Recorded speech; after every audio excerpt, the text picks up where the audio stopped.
What is going on, guys? It is WRESTLEMANIA here, back with some more news. Join us now as we look at the wildest news stories and rumors you need to know, including ESPN unhappy with WWE, John Cena's career will end opening up Saturday night's main event, WWE won more of Andrew Schulz, The Undertaker is unhappy with WWE wrestlers, a shocked WWE return incoming, fans are upset over a wrestler's booking, a big WrestleMania entrance planned, and much more. Be sure to subscribe and hit that notification bell for daily wrestling videos and follow us on Facebook for exclusive lists. Now let's see the intro and get straight into our first story.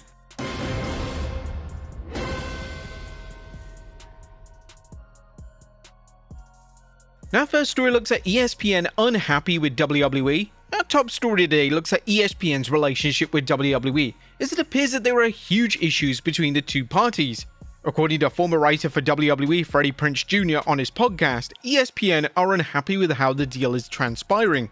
ESPN, by the way, is so unhappy with the deal. I was talking to a friend of mine who works for Disney, and he was just like, yo, they so better make their money back on this deal. Like he said, they're hot. ESPN quickly heard this drastic revelation from WWE's former writer, and they would issue a statement via Fightful Select. Fightful reached out to a source in WWE and ESPN, with one rep from ESPN simply claiming that they haven't heard that chatter and have enjoyed working with WWE.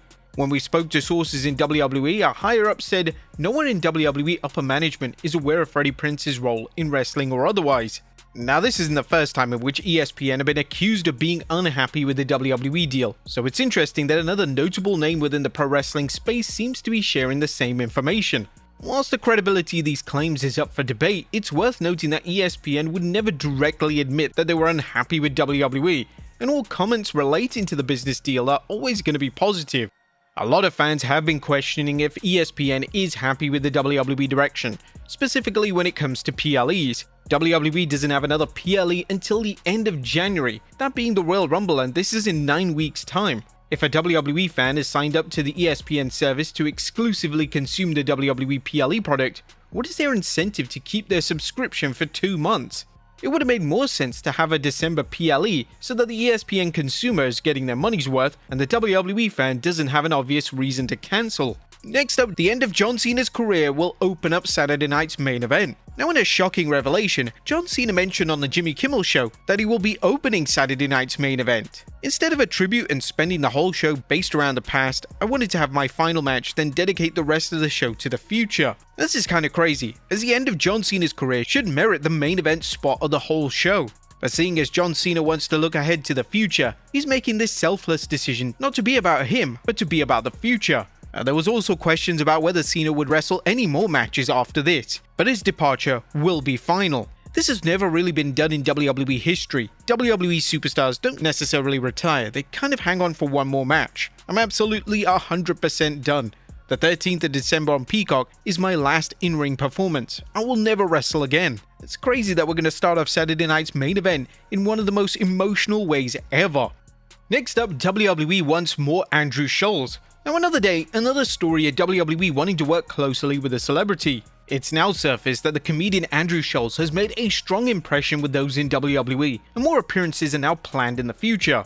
WrestleVotes was the first outlet to report this story via X, saying, "I've heard from WWE sources that comedian Andrew Schulz has made a strong impression with many people within the company. Schulz, who has several specials on Netflix, made 2 appearances on Raw in 2025. Expect to see more of Schulz featured in WWE programming moving forward."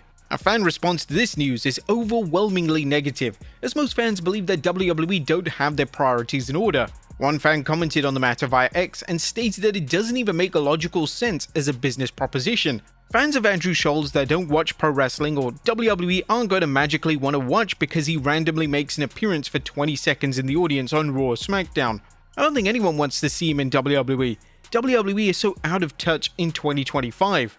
Due to the time of the year, we can't rule out a potential Royal Rumble appearance, and potentially even a match at WrestleMania 42. Who knows, we could probably get a tag match. Just bring in Akash Singh and he can team up with Rusev as the Cut Brothers. I mean, both love to be humiliated by their wives, don't they? Next up, a shock WWE return incoming. Now, earlier in the week, Lana signed a WWE Legends deal, and this led to speculation that the former WWE star could be returning to the company. Lana has been asked about a potential return during an interview with Chris Van Vliet, and according to Lana, she's always training and she would love to be a mouthpiece for one of the women on the main roster. I'm always training, I just don't really talk about it much. I love wrestling and I stay working. I'm always ready. Yes, I'm definitely ready, but I believe that my money pocket, my best asset to WWE is on the mic. But if they wanted me to throw on my boots and throw some slaps and possibly cheat to win, because that's what I would have to do with all these crazy super athletes now. The women are incredible athletes. I would love to be the mouthpiece for some of these women.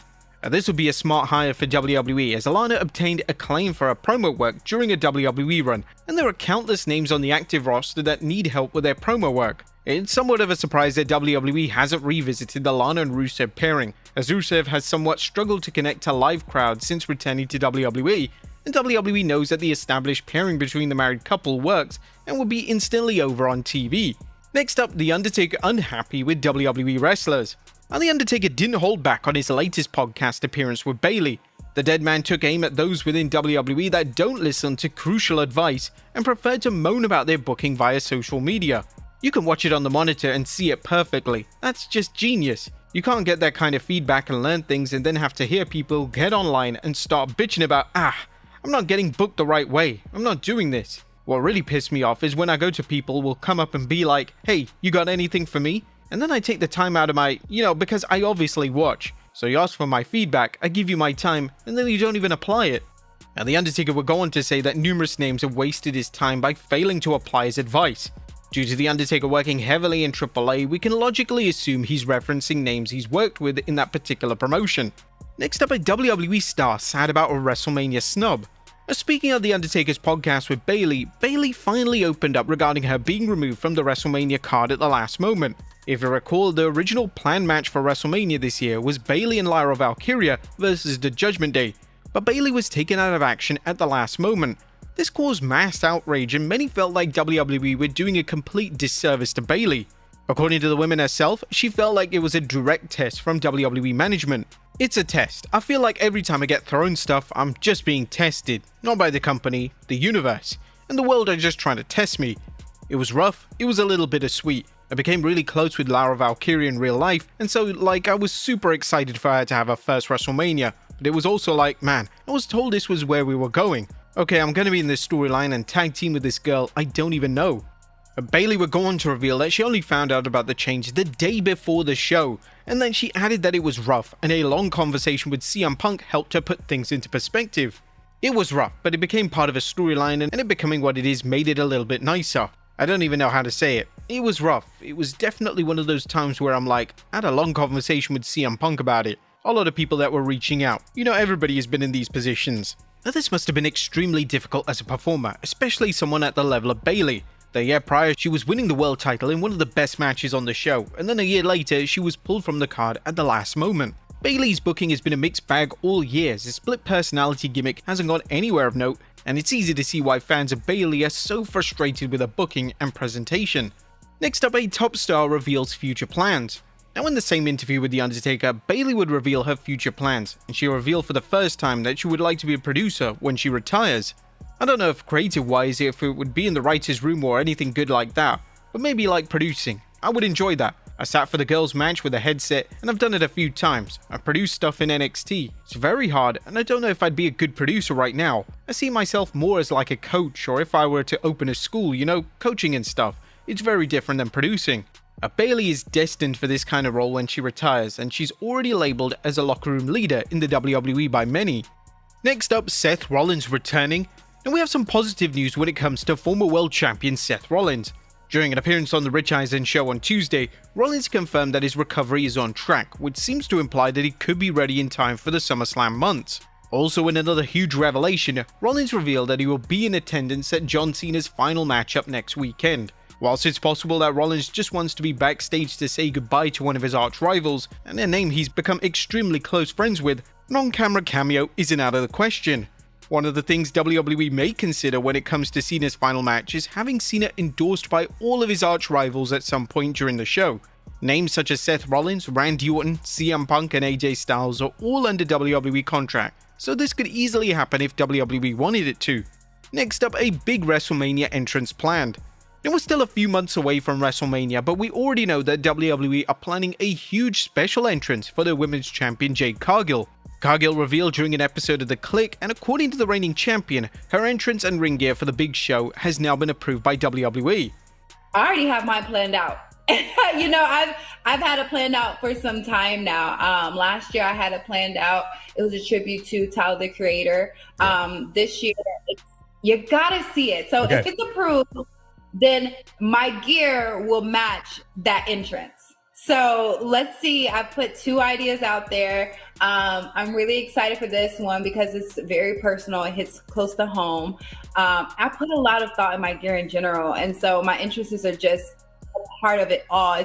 It's all entertainment, right? So this supports the idea that Cargill will be in a big match at WrestleMania, and based on the current WWE timeline, there's a strong possibility that she walks into Mania as reigning women's champion. And finally, fans are upset over WWE Star's booking. Now, final story today takes a look at the outrage from the WWE fanbase, specifically when it comes to the booking of former world champion Damian Priest. Priest has fallen dramatically down the card since his world title loss to Gunther last year at SummerSlam, and now Priest finds himself on the dreaded WWE main event show. Last week on the show, Priest would wrestle a member of Pretty Deadly, and the shocking statistic coming out of the match was that this was marked his first pinfall win on TV since May. This is a crazy way to book and present a former world champion, and this is a clear sign that WWE just has no idea what to do with him. But there you have it, folks, the wildest news stories and rumors you need to know. Be sure to leave your comments down below, and I'll see you next time with some more wrestling content.